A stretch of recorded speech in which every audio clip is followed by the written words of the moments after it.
Was a huge fan of the original Left 4 Dead series. I was ecstatic to see how this game would turn out. Granted, the beta wasn't too promising and had a few technical issues, but the final game is a far cry from that, if I'm honest. I'm not going to sit here and tell you that the game's a masterpiece and that it rivals Left 4 Dead 2 because, well, it doesn't, but overall it achieves the task of being a very fun and engaging zombie game. The campaign, whilst not exactly a cinematic masterpiece, has a good premise, and the characters have some funny, cheesy lines that make you chuckle every so often, and I can appreciate that, but their writing can be pretty ropey at times.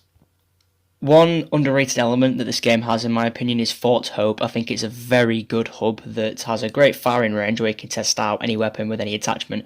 And you may be like, oh, well, that's like what, bare minimum? But you'd be very surprised as to how little this kind of system is actually used in games because it's not very often that you see this. And well, I just love it as well because it really helps me find my weapon of choice, my kind of build, if you will. I currently use the M16 a fair bit, and also the carbine. I think those are probably my favourite weapons at the moment, alongside the AK-47. And that all came through playing the Fort Hope a bit to see which ones I enjoyed the most. Speaking of weapons, they are all so good and satisfying to use. Every gun has its own sound effect and unique feeling to it, and the gunplay is fantastic in itself. It's bare minimum, really, but it's fun to shoot zombies. And again, you're probably thinking, well, yeah, it is bare minimum, but again, guns having unique sound effects is not exactly a staple in gaming, somehow.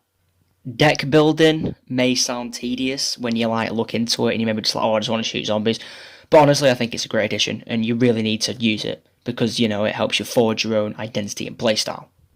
As previously mentioned, storytelling and character development really isn't this game's strong point, but it kind of makes up for it in soundtrack, gunplay, aesthetic, and replayability, as long as you have a friend to play with, and herein lies the game's main problem.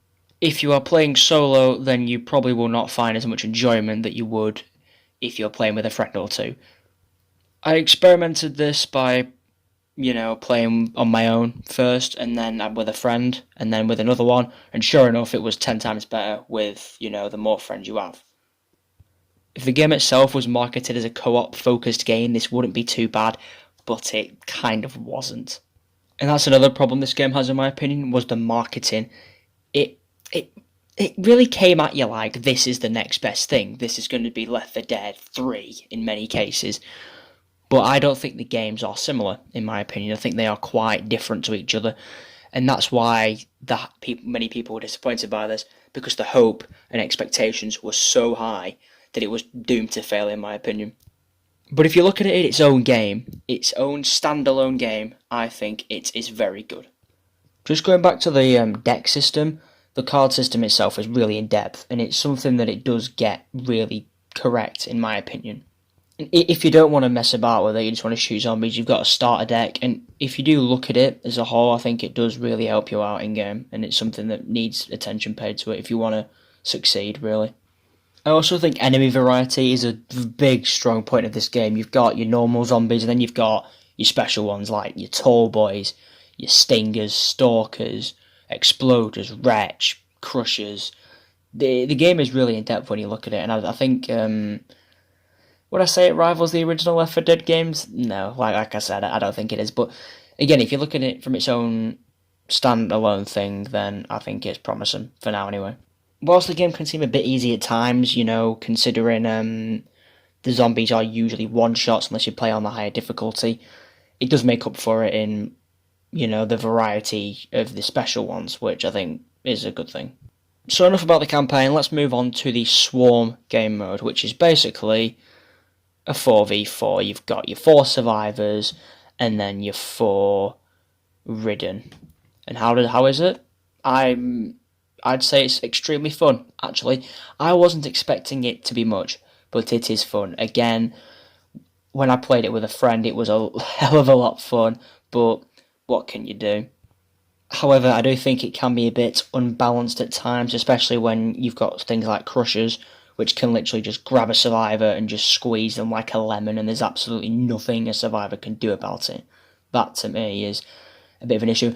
And also, you've got, I think they are hockers, I believe, that can literally just grab you and just drag you off, and again, there's just nothing that the survivor can do, which realistically isn't great. Whenever me and my friends would just use a team of 2 hockers and 2 tall boys, we'd absolutely decimate the team of survivors, and that's kind of an issue in terms of balancing, that's for sure. Especially the crushers in the tall boys section, because they're just stupidly good. And when you've got an imbalance like that in a game mode, it can make it very, very frustrating at times. Now, I know to keep saying, look at it from its own standalone perspective. Don't see this as a successor to Left 4 Dead, but its own thing. Now, I want to completely go against that and say this is the best Left 4 Dead alternative game that I have seen. Because disregarding everything, it is inspired by it. The name, you can see from the name itself that it's inspired by it. And it's not completely free of competition in that regards of, zombie survival games inspired by Left 4 Dead. You've got World War Z Aftermath, you've got Aliens Fireteam, GTFO, etc. This is the game that does it the best, in my opinion. Going back to the campaign, I know I said it can be quite easy at times, but it is far from a walk in the park, trust me. At moments it can be extremely frustrating, especially if there's a mission set. All I'll say is there's a mission set on a bridge, kind of near the beginning, the end of the first chapter, and it can be extremely difficult at times, especially on, harder difficulties, for example. Just one last thing before we move on to the verdict. I just want to note how both Left 4 Dead 2 and Back 4 Blood were advertised. Left 4 Dead went for a more scary and horrifying, oh, you might not survive, you're lucky if you survive 5 minutes kind of mentality, which is like, pushing into the more horror aspect. Whereas Back 4 Blood has gone for a more badass, let's save humanity whilst kicking ass one. I know which one I prefer, and it's not the latter. Okay, so let's move on to the final verdict of this game. To give Back 4 Blood a star rating, I would give it 3.5 stars out of 5. I wish I could give it higher. I really wanted this game to slap, but lack of content, dodgy writing, and the fact that campaign plots can often fall flat on their face, especially with the writing that the characters has at times, it can only take it so far. Also, despite being a spiritual successor to Left 4 Dead, it really doesn't feel connected. And again, that's not a bad thing. The game clearly tries to get its own identity, which I think is better than, trying to be like a predecessor of some degree. But the main issue with that is the game was marketed like it would be very linked to Left 4 Dead, where it just isn't. So, don't lie to us. Don't advertise something one way when it's not going to be that way. The game can have extreme difficulty spikes at times and unbalanced versus modes. It kind of proves that not every experiment they went for landed as such, but honestly I think the campaign manages to kind of break away from that and have its own identity in the sense that, it's enjoyable, especially if you've got a friend or two to play with. With some post-launch support maybe, I genuinely think this game can be something special, but for now it rests at being, if I had to pronounce it in 2 words, I'd say pretty good. And I'll continue to play it as I find real fun with it, to be honest with you. I mainly think the campaign kind of thrives off the humour that it instills. Like, I'd say my favourite character is Holly. She's got some pretty good lines at times. There's also other ones which I don't mind as well, but that's the main one I pick. Yeah, so I understand this was quite a short review, but frankly I just wanted to push this video out as soon as possible. So yeah, thanks for the support from the first video.